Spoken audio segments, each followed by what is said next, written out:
কোথায় যাবো কি করবো আমাদের জন্য মামলা করছে কিসের জন্য আমরা এই যে বিচার চাই কিসের জন্য আমাদের মামলা করছে এই যে বিচার চাই গরিব আমরা গরিব আমাদের জায়গা দেন আমাকে বাড়ি ঘর দেন আমরা আপনাকে কোনো ডিস্টার্ব করবো না যদি আমাদের বন্ধু বাঁধেন আমরা বিচার চাই কেন আমাদের নামে আপনারা মামলা করছেন তাহলে আমাকে যদি মামলা করেন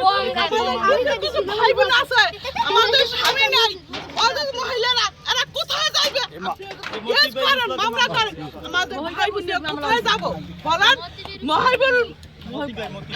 মতি ভাই কেন আমাদের লাগে মামলা করছে আমাদের কোনো নোটিশ দেয় না কিছু দেয় না তোমরা এই গরিব মহিলারা কোথায় যাবো এর স্বামী নাই এর পোলাপান নাই তাহলে আমরা গরিব মহিলারা গরিব মানুষ আমরা কোথায় যাবো কি করবো আমাদের জন্য কিসের জন্য কেস করছে মামলা করছে আমরা এটা বিচার চাই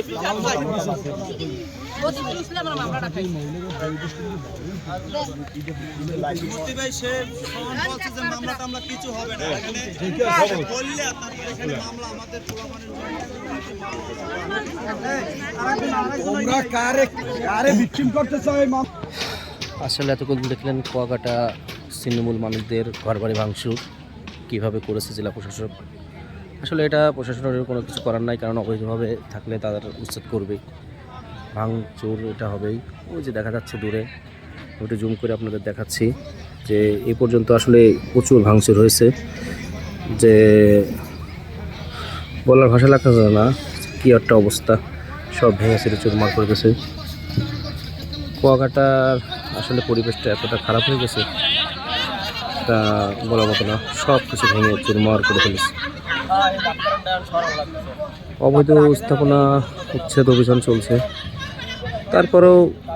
এদের একটা পুনর্বাসন দিয়ে আমার মনে হয় ভালো ছিল, তারপরে ভাঙাচোরা উচিত ছিল। কেন জেলা প্রশাসক এটা করেনি সেটা আসলে বলতে পারবো না কিসের জন্য। যতদূর চোখ যায় শুধু ভাঙা আল্লাহ ভাই ভিডিও করে সারি দেখুন যায় আল্লাহ তাও দিয়ে